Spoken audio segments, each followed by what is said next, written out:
तो मित्रों, जो लोग आप लोग नियमित रूप से जुड़ रहे हैं, आपको ज्ञात ही है कि पिछले 2 एपिसोड से हम मधुमेह के औषधीय उपचार पे चर्चा कर रहे हैं। हमने मधुमेह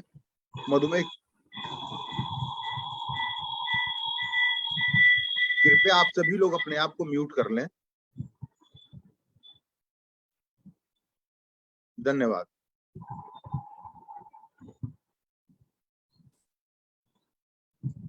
तो हमने लगातार इस विषय पे चर्चा की कि मधुमेह क्यों होता है, मधुमेह से क्या क्या जटिलताएं हो सकती हैं, मधुमेह में कौन कौन से जांच कब और क्यों कराने चाहिए, मधुमेह और इंसुलिन, मधुमेह और गर्भावस्था।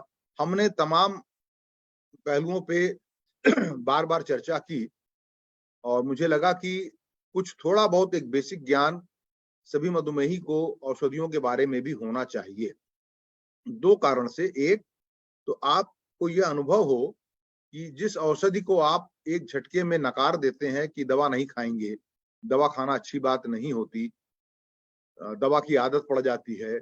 तमाम तरह के लोगों के अपने अपने नोशंस होते हैं दवा को लेकर के, लेकिन किसी भी औषधि को विकसित करने में और उसको व्यापक रूप से प्रयोग करने के लिए कितनी मेहनत लगती है, कितने सालों की मेहनत लगती है, ये भी आपको जानकारी में आए।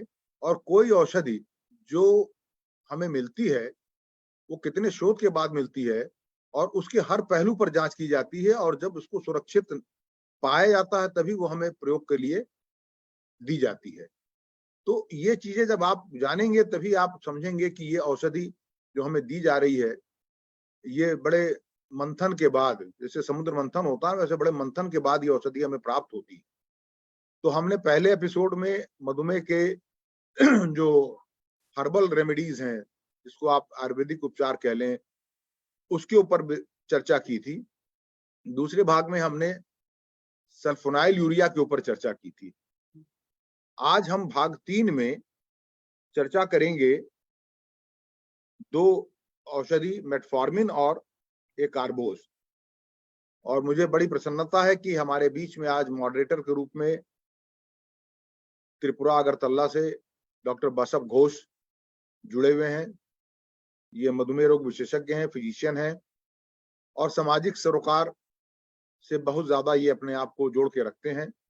इन्हें कई पुरस्कार भी वहां प्राप्त हुए हैं। तो मैंने इनसे निवेदन किया, हालांकि ये थोड़ा अस्वस्थ चल रहे हैं, पैर में इनके फ्रैक्चर हो गया है, लेकिन फिर भी मेरे अनुरोध पर आप तैयार हुए। बहुत बहुत स्वागत है आपका डॉक्टर बसव घोष जी। 2 मिनट में यदि आप लोगों को अपने नाम का अर्थ, बसव का अर्थ क्या होता है और अपना से एक संक्षिप्त परिचय देंगे खुद ही, तो अच्छा लगेगा। Doctor Basava.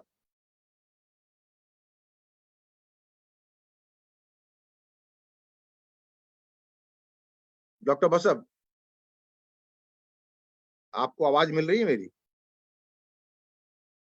Sorry, I was muted. Now it's okay, sir? Okay. Yeah, your voice is coming. Yeah. Good morning, sir. Thanks for your kind words. And सभी को मेरे तरफ से नमस्कार, सुप्रभात। मैं अगरतला से बिलोंग करता हूँ। अगरतला त्रिपुरा का स्टेट कैपिटल है। त्रिपुरा एक छोटा सा स्टेट है ईस्टर्न इंडिया में। मैं वहीं पे बिलोंग करता हूँ। आज 20 साल हो गए मैं डायबिटीज प्रैक्टिस कर रहा हूँ, डायबिटीज के साथ जुड़ा हुआ हूँ। और ये अलग गुप्ता सर को मैं जानता हूँ पिछले करीब 15 साल से ज्यादा हो गया। सर का जो प्रयास है, जो पब्लिक सेंसेशन, पब्लिक अवेयरनेस, ये मैं उसको बहुत प्रशंसा करता हूँ।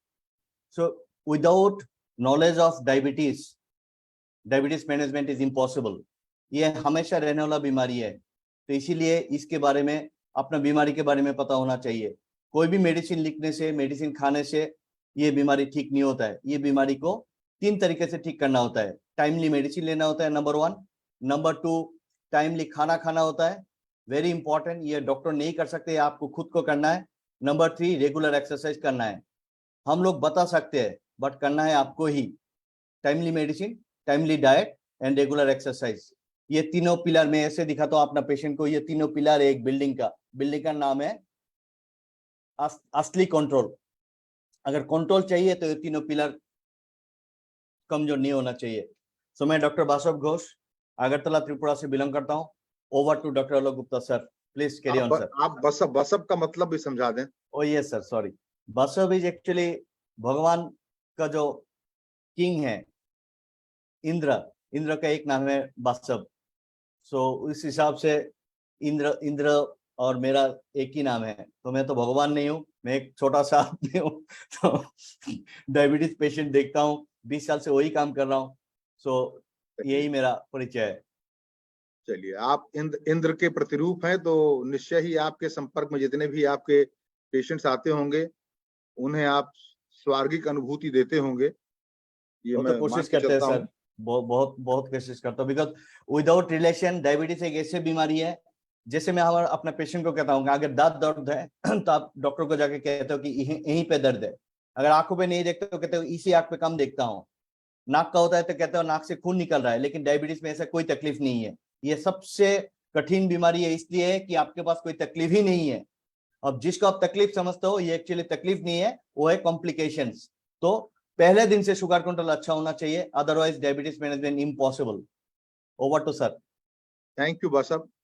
तो हम लोग इस चर्चा के अंत में फिर से वापस डॉक्टर बसव के साथ मिल करके आपके प्रश्नों का उत्तर देंगे और मॉडरेट करेंगे डॉक्टर बसव उसको। तो मैंने ये स्लाइड आपको पहले भी दिखाया था, आज फिर दिखा रहा हूं कि औषधियों के विकास का क्रम। तो आप देखें कि 1923 में सबसे पहले इंसुलिन आया था। सबसे पहली दवा जो आधुनिक चिकित्सा विज्ञान ने निकाली वो इंसुलिन थी, खाने की दवा नहीं थी। 1956 में सल्फोनाइल यूरिया नामक दवा आया, जो आज भी प्रयोग में लिया जाता है। आप सभी सल्फोनाइल यूरिया खाते होंगे, ग्लिक्लाजाइड, ग्लिमीपेराइड, तमाम इस तरह की औषधियां हैं जो आप खाते हैं। उसके बाद 3 साल के बाद ही 1959 में बायोगोनाइड नाम की दवा हमें मिली, जिसमें 2 मुख्य घटक हैं, मेटफॉर्मिन और फेनफॉर्मिन, जिसमें से फेनफॉर्मिन अब मार्केट में नहीं है, किन्हीं कारणों से हम आगे बताएंगे। मेटफॉर्मिन 1959 से, यानी 40 साल उधर और 23 साल इधर, लगभग 65 साल से इस दवा का हम प्रयोग कर रहे हैं। तो इस दवा के साथ हमारा एक बहुत लंबा अनुभव है, इसके हम सारे इन आउट जान चुके हैं और यह दवा 60 साल से आज भी टिकी हुई है। तो इसलिए क्योंकि इस दवा में बहुत से बेहतरीन गुण हैं और आज भी इस दवा का विकल्प लोग लेकर के नहीं आ पाए हैं। जो हमारा बेसिक ट्रीटमेंट प्लान होता है दवाओं का, उसमें मेटफॉर्मिन एक सबसे पहली दवा होती है। अब उसके बाद आप देखें जो दूसरी दवा जिस पे हम चर्चा करेंगे, अल्फा ग्लूकोसाइडेज इनहिबिटर, टेढ़ा नाम है, इसको छोड़ दें आप, क्या होता हम आगे बताएंगे। इसमें जो सबसे प्रमुख दवा प्रयोग में आती है वो है एकार्बोज। 2 दवाएं और भी हैं, मिग्लिटॉल और वॉग्लिबोज। कैसे ये काम करती है इस पे हम चर्चा करेंगे, लेकिन आप ये देखें कि लगभग 1960 में मेटफॉर्मिन आया और फिर अगली दवा मिलने में हमको लगभग 40 साल लग गए, 1995। बहुत लंबा गैप रहा, हमें दवा नहीं मिली। तो इस तरह से आप देखेंगे कि दवाओं के खोज में कितना वक्त लगता है। तो हम पहले दवा बायोगोनाइड्स पे आते हैं, मेटफॉर्मिन, जो कि 1959 में हमें प्राप्त हुआ और इसकी भी कहानी अधिकांश औषधियों की तरह पौधे से शुरू होती है। देखिए, मैं तो पिछली बार डॉक्टर अनुज महेश्वरी हमारे साथ जुड़े थे और उन्होंने एक बहुत अच्छी बात कही थी और मैं भी इस बात को हमेशा कहता हूं कि आयुर्वेद या सनातन चिकित्सा पद्धति और आधुनिक चिकित्सा पद्धति में कहीं कोई मतभेद नहीं है। ये मतभेद कुछ लोगों ने अपने अपने स्वार्थ के लिए बना रखे हैं और उसको हवा देते हैं। आधुनिक चिकित्सा विज्ञान आयुर्वेद का अगला कदम है। आयुर्वेदिक चिकित्सा विज्ञान में या सनातन चिकित्सा विज्ञान में उस समय के हजारों साल पहले के मनीषियों ने अपने बहुत ही स्ट्रांग ऑब्जर्वेशन पावर से, इसके लिए उन्हें प्रणाम है कि उनका ऑब्जर्वेशन पावर बहुत ही स्ट्रांग होता था। वो चीजों का अवलोकन करते थे, उसमें सालों उसको देखते थे, मनन करते थे और तब अपना एक निष्कर्ष निकालते थे कि ये पौधा, ये पत्ती, ये छाल फलाने व्याधि में काम आ सकती है। कैसे काम करती है इसका उन्हें बहुत बृहद ज्ञान नहीं होता था। कौन सा सॉल्ट है, कौन सा मॉलिक्यूल है, शरीर में किस स्तर पे जाके काम करेगा, इसका ज्ञान उन्हें नहीं था, क्योंकि एनालिटिकल केमिस्ट्री ये सब चीजें उस समय नहीं थी। लेकिन वो ये जानते थे कि इस पादप को, इस पौधे के इस हिस्से को अगर हम फलाने व्याधि में प्रयोग करेंगे तो वहां लाभ मिलेगा।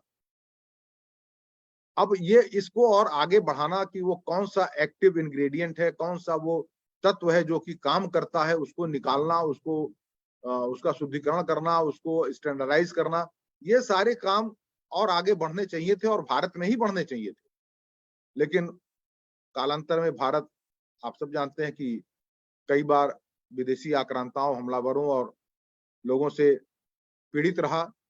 हमारे अपने ज्ञान को लोगों ने कहा कि ये नीचा है, ये रूढ़िवादी है, ये प्रगतिशील सोच की चीज नहीं है, और हमारे ऊपर बहुत सी विदेशी जो धारणाएं थी वो थोपी गई और आयुर्वेद एक जगह आकर के स्थिर हो गया।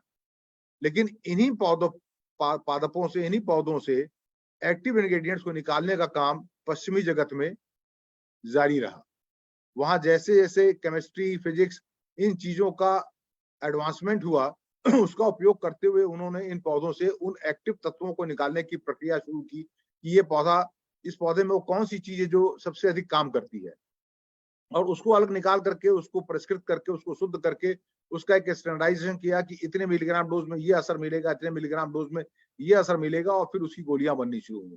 तो वो आयुर्वेदिक चिकित्सा विज्ञान का एक कदम आगे की ओर ही बढ़ना था। तो आधुनिक चिकित्सा विज्ञान और आयुर्वेद में कहीं कोई लड़ाई मतभेद नहीं है, इसको आप समझें। तो ये जो मेटफॉर्मिन नामक दवा है या बायगोनाइड्स है, इसकी खोज भी इस एक पौधे से ही शुरू हुई, जिसे हम कहते हैं गेलिया ऑफिसिनालिस, गोट्स रू। यह पौधा पश्चिमी एशिया और यूरोप में बहुतायत में उगता है और उगाया भी जाता है, जो मटर परिवार का है, और इसे बकरियों को चारे के रूप में खिलाया जाता था, क्योंकि ये धारणा थी कि इसको खिलाने से बकरियों के दूध का उत्पादन बढ़ जाता है। ये एक गैलेक्टोगॉग है। जैसे हमारे यहाँ अक्सर आप देखते होंगे गांव में कि जब कोई स्त्री को गर्भवती होती है और उसे जब बच्चा होता है तो दूध बढ़ाने के लिए सतावर दिया जाता है। सतावर का पाउडर, सतावर के कैप्सूल आते हैं, वो भी एक गैलेक्टोगॉग है। तो उसी तरह से वहां पर ये जानवरों को खिलाया जाता था दूध का उत्पादन बढ़ाने के लिए। 1918 में पहली बार यह देखा गया कि इसके प्रयोग से रक्त शुगर कम हो जाता है, और यह इसमें पाए जाने वाले गुआनिडीन नामक तत्व से होता है। उन्होंने तत्व भी निकाला कि इस पौधे में गुआनिडीन नामक एक तत्व होता है जो कि शुगर को कम कर देता है। लेकिन इसके दुष्प्रभाव भी देखे गए, खास करके लिवर पे। और 1923 में जब इंसुलिन आ गया तो फिर अमृत जब आ गया तो फिर उसके आगे सारी चीजें फेल हो गई। तो इसके ऊपर जो शोध था वो नेपथ्य में चला गया, वो पीछे चला गया, इस पे शोध बंद हो गया। तो 1918 और 1959, सोचिए कितना लंबा गैप रहा। 18 में पहली बार इसके शुगर कम करने के प्रभाव को देखा गया, लेकिन हमें इस दवा का प्रयोग करने के लिए 18 से लेकर 59 तक इंतजार करना पड़ा। 1940 में फिर इस गुआनिडीन नामक तत्व का प्रयोग जब मलेरिया के लिए दवा खोजी जा रही थी, तो वहां भी इस पे शोध हुआ कि क्या ये गुआनिडीन नामक तत्व मलेरिया को क्योर करने में काम आ सकता है। तो जब उस क्षेत्र में इस पे शोध चल रहा था मलेरिया को लेके, तो भी यह देखा गया कि ये गुआनिडीन जो है ये शुगर को कम कर देता है। 1957 में ये एक फ्रेंच चिकित्सक थे, जीन स्टर्न, इन्होंने गुआनिडीन से निकले तत्व, गुआनिडीन का ही एक तत्व अलग से उन्होंने निकाला, मेटफॉर्मिन, और बताया कि यह शुगर कम करने में मददगार होता है, इसको लेने से शुगर कम होता है।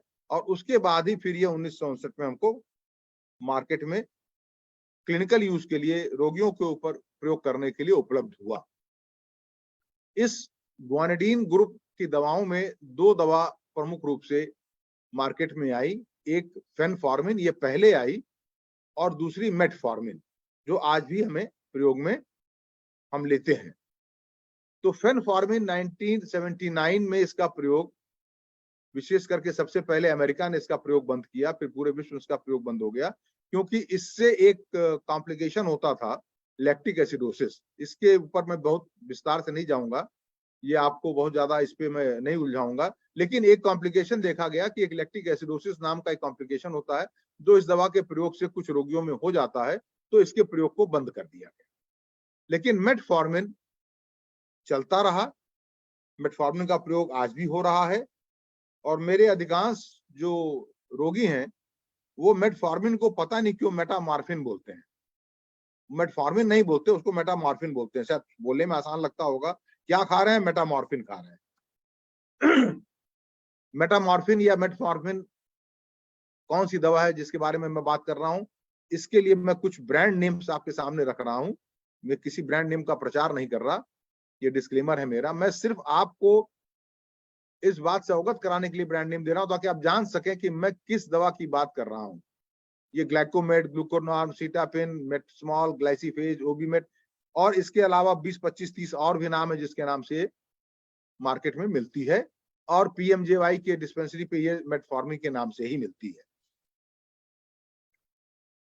ये काम कैसे करती है? ये मुख्यतः शरीर में 3 स्तर पे काम करती है: लिवर, आंतें और हमारी मांसपेशियां। लिवर में ये अपना असर दिखाती है, लिवर को सेंसिटाइज करती है इंसुलिन के लिए। इंसुलिन लिवर के कोशिकाओं पे बहुत बेहतर तरीके से काम कर पाता है। लिवर द्वारा जो ग्लूकोज का उत्पादन है उसको ये कम करता है, तो लिवर जो ग्लूकोज रक्त में छोड़ता है उसको ये कम कर देता है। जो प्रोटीन या फैट से ग्लूकोज लिवर बनाने की क्षमता रखता है उसको यह रोकता है, तो उससे भी रक्त में ग्लूकोज की मात्रा कम हो जाती है। आंतों में ग्लूकोज के एब्जॉर्प्शन को, अवशोषण को यह कम कर देता है, बाधित कर देता है। तो आपने जो कार्बोहाइड्रेट खाया, जो पचा, वो जब आंतों में पहुंचा तो रक्त में पहुंचने से पहले उसको आंतों द्वारा एब्जॉर्ब करना पड़ेगा, उसे सोखना पड़ेगा, उसे अवशोषित करना पड़ेगा, तब वो खून में पहुंचेगा। तो उस प्रक्रिया को भी यह काफी हद तक रोकता है। तो आपका खाया हुआ कार्बोहाइड्रेट ग्लूकोज के रूप में रक्त में नहीं पहुंच पाता या कम पहुंचता है, तो रक्त में ग्लूकोज की मात्रा कम हो जाती है। जो हमारी मांसपेशियां हैं, जहां पर कि हमारे इंसुलिन रिसेप्टर शिथिल पड़ जाते हैं, क्योंकि हम शिथिल हो जाते हैं, हम एक्सरसाइज नहीं करते, शिथिल जीवन शैली जीते हैं। तो जब हम शिथिल हैं तो हमारा पूरा शरीर शिथिल है, हमारी मांसपेशियां शिथिल है, हमारा लिवर शिथिल है। तो जब हमारी मांसपेशियां शिथिल हो जाती हैं तो जो इंसुलिन रिसेप्टर्स होते हैं, जहां इंसुलिन जाके अपना एक्शन करता है, वो रिसेप्टर भी शिथिल हो जाता है। तो उसकी वजह से मांसपेशियां ग्लूकोज का उपयोग नहीं कर पाती और रक्त में शुगर बढ़ने लगता है। तो यह दवा मेटफॉर्मिन इंसुलिन रिसेप्टर को सेंसिटाइज करती है, उसको उसकी संख्या बढ़ाती है, तो मांसपेशियां ग्लूकोज को और बेहतर तरीके से उपयोग में ले पाती हैं, और जो मांसपेशियां ग्लूकोज का उपयोग करती हैं तो रक्त में ग्लूकोज की मात्रा घटने लगती है। ये 3 मुख्य तरीके हैं जिसके मॉलिक्यूलर बेसिस पे कैसे काम करती है, मैं उसके डिटेल में आपके साथ नहीं जाऊंगा। वो जब हम अपने चिकित्सक मंडली में बात करते हैं तो वहां पर हम सेलुलर लेवल पे, एंजाइम लेवल पे कहाँ कैसे ये काम करती है उस पर हम चर्चा करते हैं। मैं आपके लिए 3 मुख्य बातें बता रहा हूं कि यह दवा आपकी आंतों पे काम करती है, लिवर पे काम करती है और मांसपेशियों पे काम करती है, और उसकी मदद से रक्त में शुगर की मात्रा को कम करती है। अब हमें मेटफॉर्मिन कहाँ कहाँ नहीं प्रयोग करना है। तो पहली चीज तो ये कि कुछ ही ऐसे कंडीशंस होते हैं जहां हम मेटफॉर्मिन का प्रयोग नहीं करते हैं। देखिए, आधुनिक चिकित्सा विज्ञान की यही एक खूबी है कि वह यह भी बताती है कि कहाँ आपको प्रयोग करना है और कहाँ नहीं करना है। यह नहीं कि आपने 10 जड़ी बूटी या 25 जड़ी बूटी का एक गोली बनाया और सारे मधुमेह रोगियों में बांट दिया कि सब लोग खाओ, क्योंकि मैं पहले ही कह चुका हूं कि सारे मधुमेह रोगी एक नहीं होते।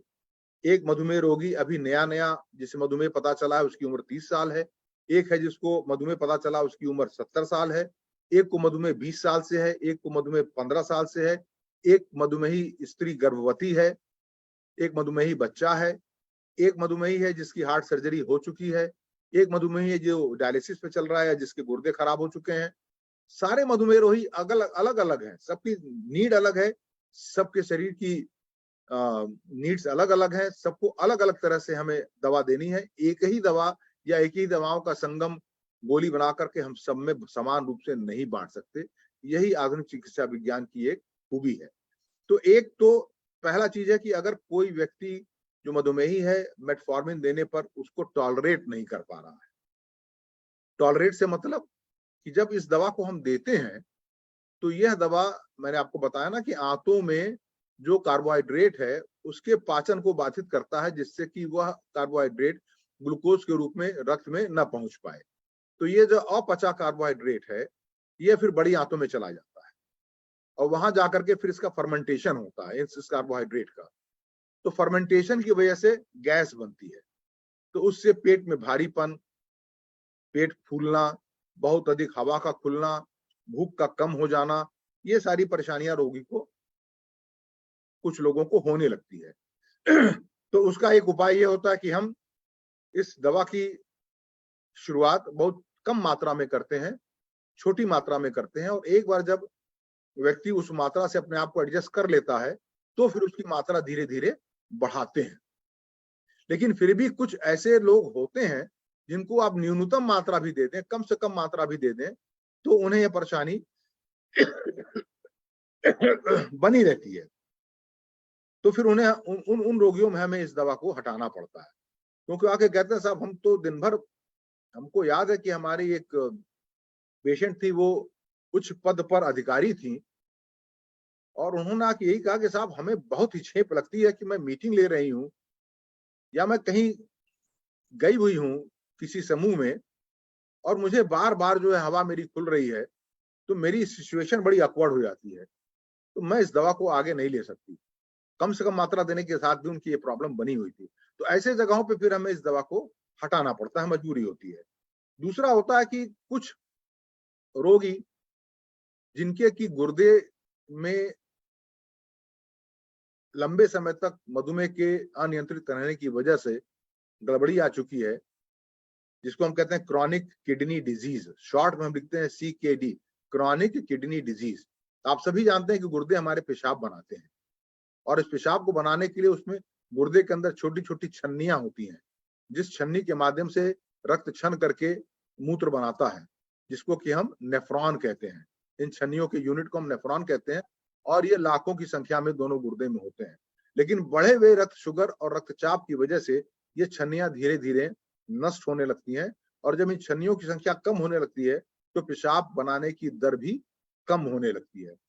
अमूमन एक स्वस्थ व्यक्ति 1 मिनट में लगभग 90 से 120 मिलीलीटर पेशाब बनाता है, लेकिन जब CKD हो जाता है तो यह 90 से घट करके 70, 60, 40, 45, जब 15 से भी नीचे हो जाता है बनाने का दर, तब उसे हम कहते हैं कि इसे अब अंतिम अवस्था हो गई है CKD की, और इसे अब या तो गुर्दा प्रत्यारोपण कराना पड़ेगा या इसे नियमित रूप से डायलिसिस पे रहना पड़ेगा। तो ऐसे बहुत से रोगी जिनका कि CKD स्टेज आगे बढ़ जाता है, अब उस स्टेज की भी मैं बृहद चर्चा नहीं करूंगा, ये हम चिकित्सकों को देखना होता है कि इसका CKD स्टेज कितना है।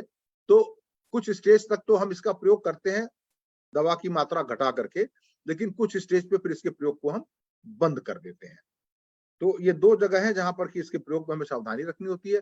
प्लस यदि रोगी गंभीर रूप से सीरियसली अगर इल है, शॉक में है, तो वहां पर भी इस दवा का हम उपयोग नहीं करते। अब हम आते हैं दूसरी औषधि पे, AGI, अल्फा ग्लूकोसाइडेज इनहिबिटर, या ए कार्बोज, या वॉग्लिगोज, या मिग्लिटॉल। मैं ए कार्बोज पे विशेष रूप से चर्चा करूंगा, जो 1995 में, मतलब 1960, 59-60 के बाद 1995 में हमें यह दवा प्राप्त हुई। और यह इस दवा की कहानी भी जो है शुरू होती है वहीं बैक्टीरिया से, मतलब एक जीवाणु से। हमारे जो भूमि है, जिसे हम माता बोलते हैं, ये हमें खाने को तो देती ही है, इसने बहुत सी औषधियां भी हमें दी हैं। इस भूमि में, इस मिट्टी में बहुत से बैक्टीरिया, फंगस पनपते रहते हैं, और इन बैक्टीरियाओं के माध्यम से बहुत सी दवाएं वैज्ञानिकों ने खोजी हैं। सबसे कॉमन दवा जो हम प्रयोग करते हैं एंटीबायोटिक, पेनिसिलिन, स्ट्रेप्टोमाइसिन, टेट्रामाइसिन, टेट्रासाइक्लिन, ये सारी दवाएं जो हैं ये बैक्टीरिया से निकाली गई।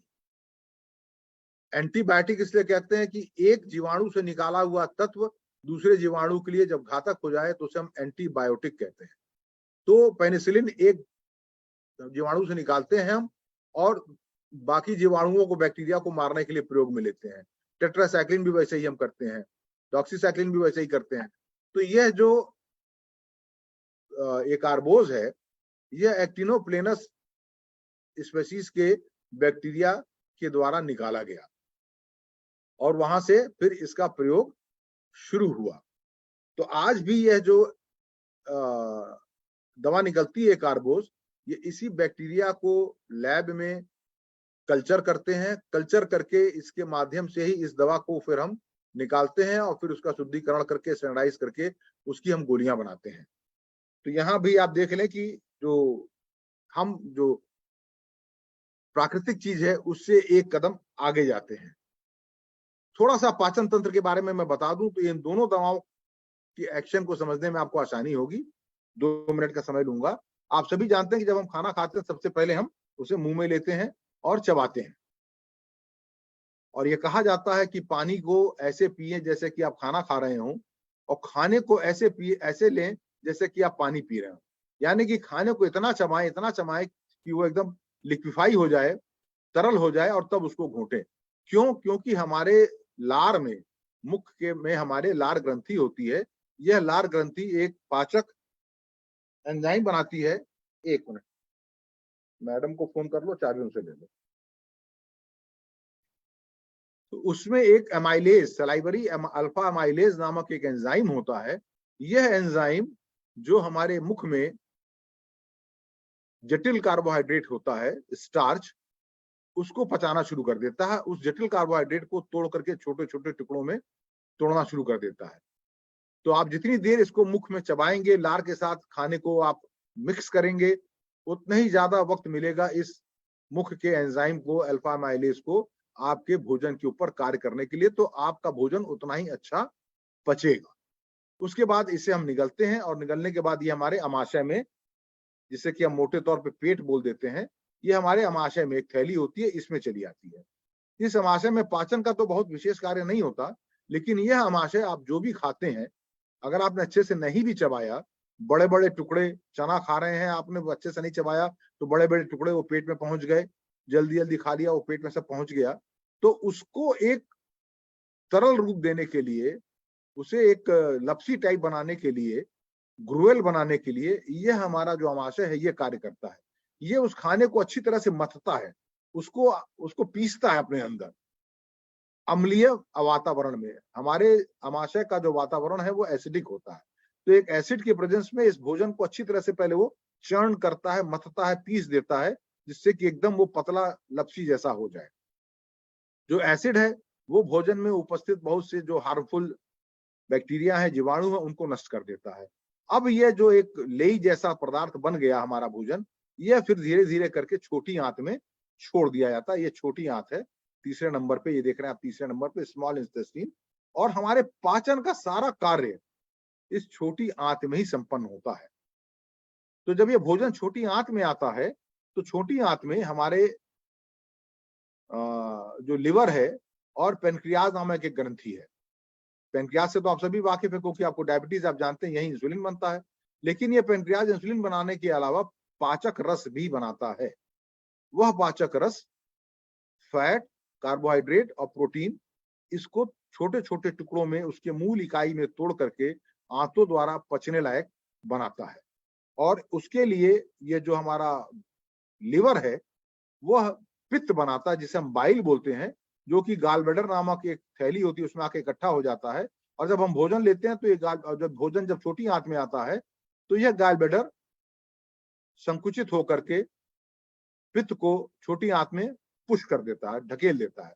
तो उस पित्त के उपस्थिति में और पेनक्रियाज के एंजाइम्स की उपस्थिति में भोजन का पाचन आगे चालू हो जाता है, और फिर वो पचा हुआ भोजन छोटी आंत द्वारा अवशोषित करके रक्त में पहुंचा दिया जाता है।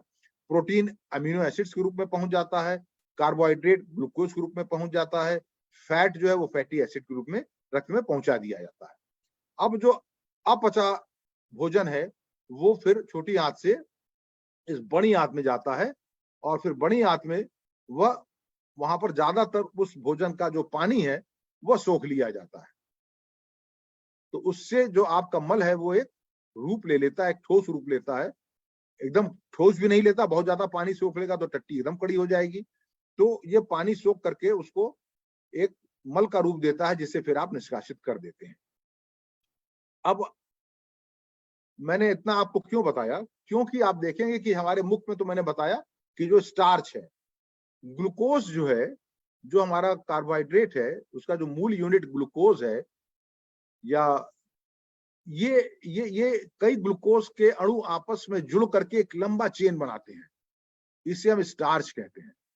तो आलू में स्टार्च होता है, गेहूं में स्टार्च होता है, चावल में स्टार्च होता है। यह स्टार्च पहले हमारे मुख में पचा अल्फा माइलेज द्वारा, फिर यह हमारे, और इसको ये टूट करके दो दो ग्लूकोज के जो अणु हैं ये मिल करके टूट करके अलग हो गए, और कुछ और 6, 7, 8 अणु मिल करके अलग हुए। तो जो दो अणु का संगम होता है उसको हम माल्टोज कहते हैं।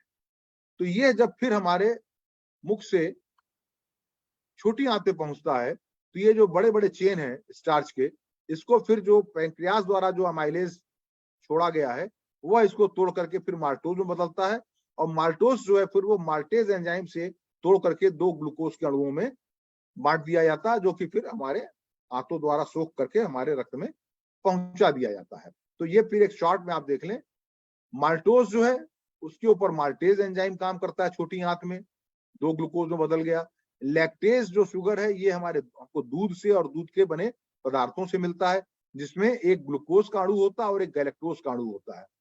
तो ये लैक्टेज एंजाइम काम करता है छोटी आंत में, इसको ग्लूकोज और गैलेक्टोज में तोड़ के बदल देता है। और सुक्रोज जो है, जो चीनी है, ये सुक्रोज भी जो है ये सुक्रेज एंजाइम द्वारा तोड़ करके ग्लूकोज और फ्रक्टोज में बदल दिया जाता है, जो कि आंतों द्वारा एब्जॉर्ब हो जाता है। अब आपने देखा होगा कि बहुत से लोग होते हैं जिनको कि दूध नहीं पचता, जिनको हम कहते हैं लैक्टोज इंटॉलरेंट, वो लैक्टोज के प्रति इंटॉलरेंट होते हैं, उनमें पैदाइशी रूप से लैक्टेज एंजाइम की कमी होती है। तो जब उनके शरीर में लैक्टेज एंजाइम नहीं निकलता छोटी आंत द्वारा, तो यह लैक्टोज ग्लूकोज और गैलेक्टोज में नहीं टूटता, और यह लैक्टोज पूरा का पूरा ऐसा ही बड़ी आंत में पहुंचा दिया जाता है। तो उससे फिर डायरिया होने लगता है। तो उनको फिर कहा जाता है कि आप दूध या दूध से बने सामान न लें।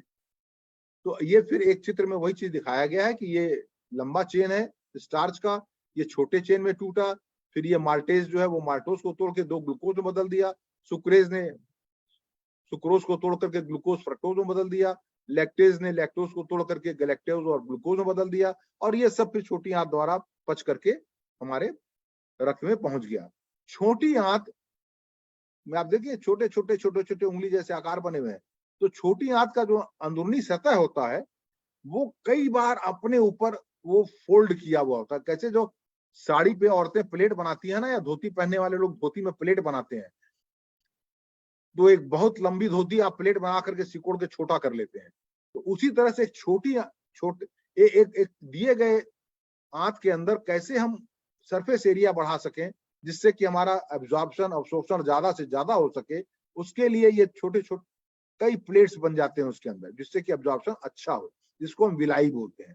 ये जो छोटी आंत के ये जो विलाई है, यहीं पर ये एंजाइम माल्टेज, सुक्रेज, लैक्टेज रहते हैं, जिनको कि हम अल्फा ग्लूकोसाइडेज, कॉमन नाम हम दे देते हैं अल्फा ग्लूकोसाइडेज।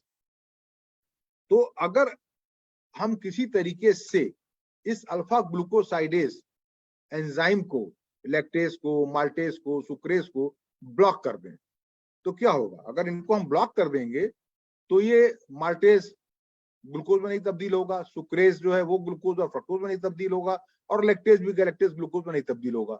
तो ये पूरा का पूरा जो है एज सच बड़ी आंत में चला जाएगा, और हमको खून में ग्लूकोज की मात्रा कम मिलेगी, ग्लूकोज खून में एब्जॉर्ब ही नहीं होगा, क्योंकि ग्लूकोज बन ही नहीं पा रहा छोटी आंत में जाकर के, वो सब का सब बड़ी आंत में चला जा रहा है।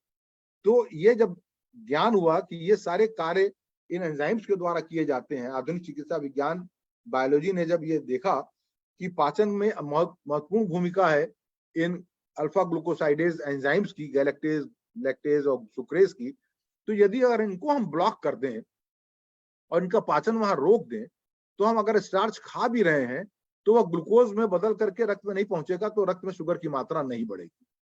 तो उसके लिए यही अल्फा ग्लूकोसाइडेज इनहिबिटर, जो कि बैक्टीरिया से निकाला गया, इसकी खोज हुई और ये अल्फा ग्लूकोसाइडेज को जब ब्लॉक कर देता है, ये सब का सब जो ऑलिगोसैकेराइड है, ये मोनोसैकेराइड ग्लूकोज में नहीं तब्दील होता और ये बड़ी आंत में चला जाता है। अब जब ये बड़ी आंत में चला जाता है तो वहां पर क्या होता है? वहां पर वही होता है जो मेटफॉर्मिन के साथ आपने देखा था कि जब आंतों में ग्लूकोज एब्जॉर्ब नहीं होता, वो बड़ी आंत में चला जाता है, तो बड़ी आंत में हमारे लाखों की संख्या में बैक्टीरिया होते हैं। इस पे हमने आपसे एक बार बृहद रूप से चर्चा की थी आंतों की बात नामक एक अपने टॉक में, कि आंत हमारे स्वास्थ्य को कैसे अच्छा रखते हैं, आंतों का स्वास्थ्य कितना जरूरी है, खास करके बड़ी आंत का स्वस्थ रहना कितना जरूरी है। तो बड़ी आंत में लाखों की संख्या में फ्रेंडली बैक्टीरिया रहते हैं, मित्रवत बैक्टीरिया रहते हैं, जो कि ये जो कुछ भी अपचा हुआ पदार्थ बड़ी आंत में पहुंचता है, वहां उसको खाते हैं, उसको छोटे छोटे टुकड़ों में तोड़ते हैं और वहां पर वो कुछ ऐसे रासायनिक तत्व भी बनाते हैं जो कि हमारे आंतों के स्वास्थ्य को, हमारे दिल के स्वास्थ्य को, हमारे ब्लड प्रेशर को, इन सब को नियमित करने में अपनी भूमिका निभाते हैं। तो यह जो अपचा हुआ कार्बोहाइड्रेट है जब बड़ी आंत में पहुंचता है, तो यह जो बैक्टीरिया है जब इनको खाते हैं तो अपनी इस प्रक्रिया में वो गैस उत्पन्न करते हैं। तो फिर वही जो मेटफॉर्मिन के साथ समस्या होती है, वही समस्या इस ग्रुप की दवाओं के साथ भी होती है कि यह जो गैस बनता है वो कुछ लोगों में बहुत ज्यादा बनता है, उन्हें बार बार हवा उनकी खुलती है, पेट फूला रहता है, भूख नहीं लगती, कभी कभी पेट में मरोड़, ऐठन या दर्द भी होने लगता है। तो यहाँ भी वही होता है कि कम मात्रा में दवा शुरू करें और जब कम मात्रा को व्यक्ति संभालने लायक हो जाए, उससे एडजस्ट कर जाए, तो फिर आप धीरे धीरे इसकी मात्रा बढ़ाएं।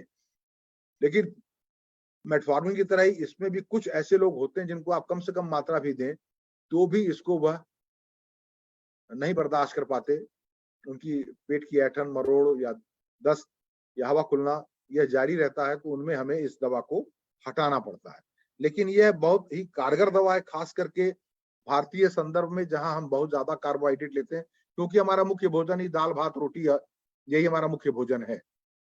प्रोटीन हम बहुत कम लेते हैं और कार्बोहाइड्रेट हमारा 60 to 70% होता है हमारे भोजन का। तो हमारे भारतीय कंटेक्स्ट में अगर हम भोजन के साथ इस दवा को दे दें तो यह छोटी आंत में जाकर के अल्फा ग्लूकोसाइडेज एंजाइम को ब्लॉक कर देता है और ग्लूकोज में बदलने से रोक देता है स्टार्च को फाइनली, और वह सारा का सारा बड़ी आंत में चला जाता है और रक्त में शुगर की मात्रा घट जाती है। अब कुछ और रोचक चीज मैं आपको दिखाता हूं। ये एक पौधा है, ये उसका फल है, ये उसका पेड़ है। इस पौधे का नाम है सलासिया ऑब्लोंगा। इसके पत्ते ऑब्लोंग होते हैं, लंबे लंबे होते हैं और यह मुख्य रूप से दक्षिणी भारत और श्रीलंका में पाया जाता है। इसका भारतीय नाम है सप्तरंगी। और आप लोगों को बताने के चक्कर में मैंने भी पहली बार इस हर्ब को देखा। अभी तक मैं इस हर्ब के बारे में जानकारी नहीं रखता था, ईमानदारी से बता रहा हूँ। बसब जी बताएंगे, पता नहीं उनको इसकी जानकारी थी कि नहीं, मुझे तो जानकारी नहीं थी। और यह मार्केट में चूर्ण के रूप में उपलब्ध भी है, सप्तरंगी पाउडर। इसके अंदर भी दो ऐसे तत्व निकाले गए हैं, सैलिसिनॉल और कोटालेनॉल। यह दोनों तत्व की प्रॉपर्टी है कि यह अल्फा ग्लूकोसाइडेज इनहिबिटर की तरह ही काम करते हैं। जो काम इकार्बोज करता है वही काम ये दो तत्व हैं वो इस पाउडर में करते हैं। लेकिन इस पाउडर में अन्य भी बहुत सी चीजें हैं इन दो तत्व के अलावा, इसलिए इसकी मात्रा अधिक लेनी पड़ती है। इसकी मात्रा है 3 से 5 ग्राम, जबकि हम इकार्बोज देते हैं मैक्सिमम 150 से 300 मिलीग्राम। तो आप सोचिए, हम आधा ग्राम भी नहीं देते, मैक्सिमम डोज। बहुतों का काम तो 50 मिलीग्राम 100 मिलीग्राम पे ही बन जाता है, लेकिन इसे आपको देना पड़ रहा है 3 से 5 ग्राम हर भोजन के साथ। इसे भोजन के साथ लेना होता है, तो दिन भर में आप 10 ग्राम ले रहे हैं। और ये यही इसका एक्टिव मॉलिक्यूल निकाल लिया जाए तो इसकी मात्रा मिलीग्राम में आ जाएगी। लेकिन फिलहाल अभी ये चूर्ण के रूप में उपलब्ध है बाजार में। ये ओटीसी प्रोडक्ट है, इसके लिए आपको किसी डॉक्टर के पर्चे की भी जरूरत नहीं है। लेकिन कितना एफिकेशियस है मैं नहीं जानता, क्योंकि मैंने इसका प्रयोग कभी किया नहीं है। दूसरा एक ये मशरूम है, ग्रिफोला फ्रोंडोजा। ये खास करके जापान में इसका प्रयोग बहुत ज्यादा होता है, इसको डांसिंग मशरूम भी कहते हैं। और इसके अंदर भी ये पाया गया है कि जब इस मशरूम को खाया जाता है तो उससे रक्त शुगर कम हो जाता है, और ये आकलन है कि संभवतः इसके अंदर भी अल्फा ग्लूकोसाइडेज इनहिबिटर तत्व पाए जाते हैं। अब तक कम से कम 10 से 15 ऐसे तत्व, ऐसे ऐसे प्लांट खोजे जा चुके हैं जो अल्फा ग्लूकोसाइडेज इनहिबिटर प्रॉपर्टी रखते हैं।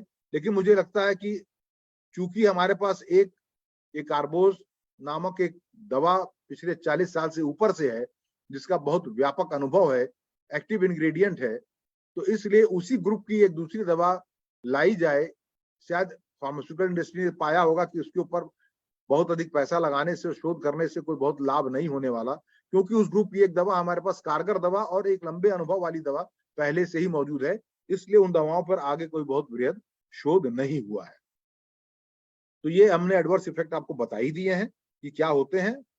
अपच, गैस बनना, पेट फूलना, भूख न लगना, कभी कभी पेट में मरोड़ होना, ये सब इसके साइड इफेक्ट्स होते हैं। चीन में इसका उपयोग बहुत बृहद रूप से किया जाता है। चीन में एक शोध पत्र प्रकाशित हुआ है, बीजिंग स्टडी है, वहां पर 20 साल का जो रोगियों का अनुभव है, वहां रोगियों को 20 साल तक इस दवा को दिया गया। तब से जब उनको पहली बार मधुमेह का ज्ञान हुआ, तब से लेकर के 20 साल तक जो रोगी इस दवा को खा चुके हैं, उनके ऊपर शोध किया गया है, और यह पाया गया है कि इस दवा के प्रयोग से उन रोगियों में जिनको की प्रारंभिक अवस्था से ही डायबिटीज होते ही यह दवा शुरू कर दी गई थी, हृदय से होने वाली समस्याओं में बहुत व्यापक रूप से कमी पाई गई। संभवतः इसलिए हुआ क्योंकि यह जो अपचा हुआ कार्बोहाइड्रेट है, जब बड़ी आंत में पहुंचता है तो बड़ी आंत के स्वास्थ्य के लिए वो बहुत लाभप्रद होता है। और हमने आपको बताया कि बड़ी आंत में जो बैक्टीरिया बहुत से ऐसे तत्व बनाते हैं जो कि हमारे हृदय के लिए लाभकारी होते हैं। तो इसके साथ ही मैं अब अपने इस टॉक को खत्म करता हूं, और थैंक यू सर। मैं अब पहले तो डॉक्टर बसप को निमंत्रित करूंगा कि वो इसमें कुछ और अपने ज्ञान का तड़का लगाएं, और उसके बाद हम लोगों के प्रश्न लेंगे और उस पर चर्चा करेंगे। थैंक यू सर, बहुत अच्छी तरह से बताया in a common language how to understand metformin and acarbose. Actually metformin जो है ये फर्स्ट लाइन थेरेपी है डायबिटीज में। जैसे सर ने बताया एवरीथिंग इज एलोपैथी मेडिसिन में एवरीथिंग इज साइंस। हम क्या लिखेंगे वो हम सोचते नहीं है, हमको सिखाया जाता है कि इस तरह से प्रिस्क्रिप्शन करना है। मेरा काम ये है कि पेशेंट सिलेक्शन, पेशेंट का कौन सा दवाई किसको देना है वो सिलेक्ट करना है, लेकिन किस मौसम पे कौन सा दवाई देना है ये ऑलरेडी सिलेक्टेड है। इसको हम कहते हैं कि guideline. According to all guideline of the world, of all the country, metformin is first line treatment for diabetes, type 2 diabetes. So metformin के अलावा ट्रीटमेंट हो ही नहीं सकता है। अगर किसी को हार्ट का बीमारी है तो अभी GLP-1 करके एक दवाई है रिसेप्टर एगोनिस्ट, वो फर्स्ट चॉइस है, but not before metformin, with metformin. Then SGLT2 we can give for kidney patient के लिए, SGLT2 और एक ग्रुप का दवाई है, वो भी मेटफॉर्मिन के साथ ही दे सकते हैं। तो मेटफॉर्मिन वेरी सेफ, ये टाइम टेस्टेड बहुत पुराना दवाई है। ओनली चीज एक हो गया कि पुराना डॉक्टर जो है वो उनको और कुछ फार्मास्यूटिकल कंपनियां वो फेनफॉर्मिन को लेकर सामने जो बताया लैक्टिक एसिडोसिस, उसी को लेके मेटफॉर्मिन को बदनाम करके रखा है। बट लेकिन मेरा 20 साल हो गया, सर का भी मेरे से भी ज्यादा तजुर्बा होगा, और पेपर में भी अभी तक मेटफॉर्मिन के साथ फेनफॉर्मिन लैक्टिक एसिडोसिस का कोई ऐसा जानकारी नहीं है। शायद 1 या 2 केस होगा, वो भी केस सिलेक्शन होता है। अगर किसी का कठिन किडनी बीमारी है, कठिन हार्ट का बीमारी है, तो मेटफॉर्मिन नहीं देना चाहिए। उस किस्म का बीमारी पेशेंट को मेटफॉर्मिन देने से लैक्टिक एसिडोसिस हो सकता है, तो हम देते नहीं है, कभी भी नहीं देते। जैसे सर ने बताया CKD patient, chronic kidney disease patient को मेटफॉर्मिन नहीं देते। उस तरह से chronic heart disease, heart failure patient का हम मेटफॉर्मिन नहीं देते। सो बिना मेटफॉर्मिन ट्रीटमेंट हो ही नहीं सकता है। मेटफॉर्मिन टाइम टेस्टेड मेडिसिन है। एंड रिगार्डिंग एक्कारबोस इंडियन सब सिनेरियो में बहुत इंपॉर्टेंट दवाई है, बिकॉज हम लोग चावल रोटी ज्यादा लेते हैं, जैसे जिसको कहते हैं कार्बोहाइड्रेट ज्यादा लेते हैं। लेकिन अभी तक एक्कारबोस अमेरिका में सैंक्शन नहीं है, वहां पे इस्तेमाल नहीं होता है acarbose group of medicine. But Indian scenario में जैसे ये दवाई आया जापान का थ्रू, ये दवाई मार्केट में आया, research product of Japan country. So acarbose हम जैसे इंडियन जैसा पेशेंट के लिए जहां पे चावल रोटी ज्यादा चलता है, acarbose is a very good medicine.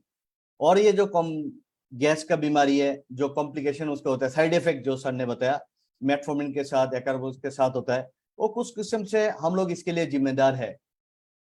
जो पान, गुटखा, जर्दा, सिगरेट, जो भी धुआं हो, जो भी है, जो नशा हम लोग लेते हैं, ये पेट में जाने के बाद पेट का जो सर ने बताया पेट का मध्यम है एसिडिक 0.9 to 1.5 एसिडिक होता है, जैसे कि एक नींबू उससे भी ज्यादा खट्टा है पेट के अंदर, स्टमक के अंदर, उसी का नष्ट कर देता है ये जो गुटखा है, पान है, जर्दा है, जो भी चीज है वो, क्योंकि वो है खार किस्म का चीज, जैसे कि चूना किस्म का चीज है, एंटी एसिड है ये सारे।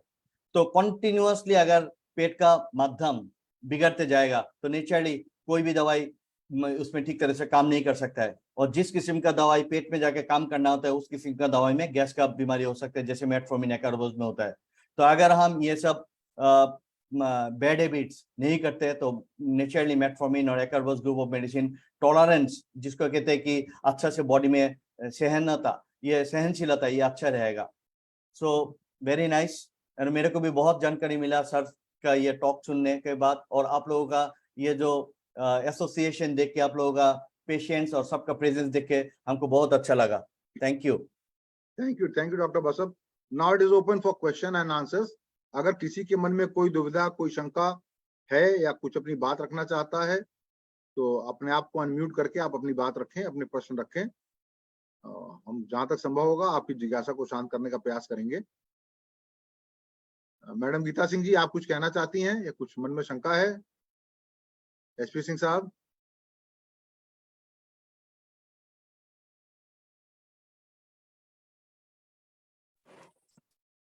हम लोग इंफॉर्मेशन आपसे पा रहे हैं, यही बड़ी बात है। अरे आप लोग जुड़ते हैं, मेरे लिए ये बहुत बड़ी बात है। कोई सवाल तो है नहीं कोई इस सब्जेक्ट पे। बेसिकली डॉक्टर्स, कोई भी डॉक्टर जब कोई प्रेस्क्रिप्शन करते हैं उस पर डाउट नहीं होना चाहिए। मैं इसलिए पेशेंट को कहता हूं, अगर आपका मन में डाउट है डॉक्टर को लेके, उस डॉक्टर के पास मत जाइए। Don't create confusion among yourself and in your own mind, क्योंकि कोई भी डॉक्टर आपके पास जब आप जाते हैं, आप डॉक्टर को चुन के डॉक्टर के पास जाते हैं, डॉक्टर आपका दोस्त है इसलिए आप जा रहे हैं डॉक्टर के पास। दोस्त के पास जब आप जाएंगे खुला दिमाग से जाइए, नेचुरली आपको इलाज अच्छा होगा, ये इलाज अच्छा लगेगा। तो कोई भी डॉक्टर, हम लोग जैसे प्रोफेशनल है, हम ये नहीं चाहते कि मेरे प्रिस्क्रिप्शन से किसी को कुछ बर्बाद हो जाए। हम चाहते हैं कि हमारा हर प्रिस्क्रिप्शन कामयाब हो, हर पेशेंट सुस्त रहे, वही बात है। प्लस